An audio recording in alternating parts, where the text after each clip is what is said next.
Hats off. வறண்டு போன பூமியில ஒரு பொட்டு தண்ணி விழுந்தா எந்த அளவுக்கு திருப்தியா இருக்குமோ, அந்த ஃபீல குடுத்துருக்காங்க கோயம்புத்தூர் போலீஸ். அஃப்கோர்ஸ் உங்க எல்லாத்துக்குமே தெரிஞ்சிருக்கும் கோயம்புத்தூர்ல நடந்த இன்சிடென்ட்ட பத்தி. சண்டே நைட்டு ஒரு 10, 10:30 டைம்ல ஏர்போர்ட்க்கு பின்னாடி ஒரு பையனும், பொண்ணும் கார்ல இருந்திருக்காங்க. அந்த டைம்ல அந்த இடத்துக்கு ஒரு 3 பேர் வந்து அந்த பையன தாக்கிட்டு அந்த பொண்ண சிதைச்சிருக்காங்க. அதுக்கப்புறம் காலையில ஒரு 4, 4:30 டைம்ல தான் மக்கள் அவங்கள பார்த்ததாவும், இல்ல அந்த பையனே போலீஸுக்கு இன்ஃபார்ம் பண்ணியும், போலீஸ் அந்த இடத்துக்கு வரும்போது அந்த பெண் ரொம்ப அரைகுறையா இருந்திருக்காங்க. பார்க்கவே ரொம்ப கஷ்டமா இருந்திருக்காங்க. அதுக்கப்புறம் அவங்கள கொண்டு போய் ஹாஸ்பிட்டல்ல சேர்த்திட்டு, அந்த தப்ப யார் பண்ணியிருப்பாங்கன்னு அந்த இடத்துல சிசிடிவி கேமரா கூட கிடையாதாமா. அந்த ரூட்லேருந்து எங்கெங்கே வருங்கிறத சர்ச் பண்ணி, அவங்க வந்துட்டு அந்த 3 பேர்த்த மண்டே நைட்டே கண்டுபிடிச்சிருக்காங்க. இதுக்கு தாங்க நான் ஹேட்ஸ் ஆஃப் சொன்னேன்.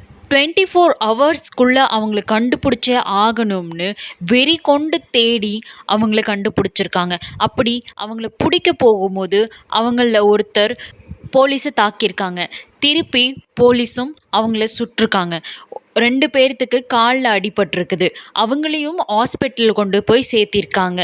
இதே மாதிரி தாங்க திருவண்ணாமலைக்கு வாழைக்காய் மண்டி ஏற்றிட்டு போகிற வண்டியில் அம்மாவும் பொண்ணும் போகும்போது போலீஸ் வழிமறைச்சு அந்த வண்டியை செக் பண்ணும்போது அந்த வண்டியில் அவங்க 2 பேரும் இருக்கிறத பார்த்துட்டு பொண்ணுங்களை போலீஸ் ஸ்டேஷன் கூட்டிகிட்டு போகிறேன்னு சொல்லி கூட்டிகிட்டு போகும்போது அதில் ஒரு போலீஸ் அந்த பொண்ணை மட்டும் ரேப் பண்ணி அங்கேயே விட்டு போயிருக்காங்க. அதுக்கப்புறம் அவங்க அம்மா அழுன்னு அழுது பக்கத்தில் இருக்கிற மக்களை கூப்பிட்டு போலீஸுக்கு இன்ஃபார்ம் பண்ணியிருக்காங்க. போலீஸும் அவங்கள ஹாஸ்பிட்டல் கூட்டிகிட்டு போய் செக் பண்ணி கன்ஃபார்ம் பண்ணினதுக்கு அப்புறம் அந்த தப்பை பண்ண யாருன்னு அப்போவே கண்டுபிடிச்சி அவங்களுக்கு தண்டனை வாங்கி கொடுத்துருக்காங்க.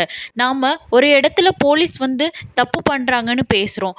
இந்த மாதிரி நமக்காக ஹெல்ப் பண்ணுறதையும் நாம் அவங்கள என்கரேஜ் பண்ணணும். நமக்காக இவ்வளவு சப்போர்ட் பண்ணி தப்பு பண்ணவங்களை சீக்கிரமாக கண்டுபிடிச்சி தண்டனை வாங்கி கொடுக்குற போலீஸுக்கு ஹேட்ஸ் ஆஃப் சொல்கிற மாதிரியே எனக்கு இன்னும் 2 விஷயம் இருக்குங்க. ஒன்று வந்துட்டு இந்த மாதிரி தப்பு பண்ணுறவங்க இன்னும் குறையலை. இன்னமும் இந்த ஒரு தப்புக்கு ஸ்ட்ராங்கான பனிஷ்மெண்ட் வரணும், ஸ்ட்ராங்கான செக்ஷன் வரணும். எந்த இடத்துல பார்க்குறாங்களோ அந்த இடத்துலையே சுட்டு தள்ளணுங்கிற அளவுக்கு பனிஷ்மெண்ட்டை கொண்டு வந்தால் மட்டும்தான் இதை முடிஞ்ச அளவுக்கு கண்ட்ரோலாவது பண்ண முடியும். இல்லைன்னா இந்த மாதிரி தப்பு பண்ணுறவனுங்க என்றைக்குமே குறைய மாட்டானுங்க. இது ஒன்றுன்னா இன்னொரு விஷயம், பொண்ணுங்களும் புரிஞ்சுக்க வேண்டிய ஒரு விஷயம். தேவையில்லாத டைமில் தேவையில்லாத இடத்துல, அதுவும் நமக்கு சேஃப்டி இல்லாத ஒரு இடத்துல நாம் இருக்க போகக்கூடாதுங்க. முடிஞ்ச அளவுக்கு யோசிங்க. எந்த இடம் என்ன, நாம் இருக்கலாமா, அந்த இடத்துல நம்ம இருக்கலாமா, அது நமக்கு நல்லது தானா அப்படிங்கிறதையும் நாம் யோசிச்சுக்கணும். அந்த இடத்துல ஒரு சிசிடிவி கேமரா கூட இல்லை.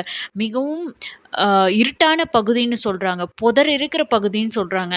அந்த மாதிரி ஒரு சேஃப் இல்லாத இடத்துல அனாவசியமாக நாம் 10 மணிக்கு அங்கே இருக்கிறது மட்டும் நல்ல விஷயம் இல்லை. பொண்ணுங்களும் இந்த மாதிரி ஒரு ரூல்ஸ் ரெகுலேஷன் கொண்டு வர வரைக்கும் ப்ளீஸ் கொஞ்சம் சேஃப்டியாக இருந்துக்குங்க.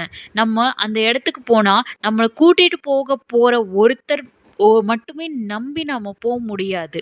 நமக்கு அது சேஃபா 4 பேர் இருக்காங்களா, நம்மளால் அந்த இடத்துல சேஃபாக இருக்க முடியுமா, அதையும் தயவு செஞ்சு யோசிச்சு பாருங்கள்.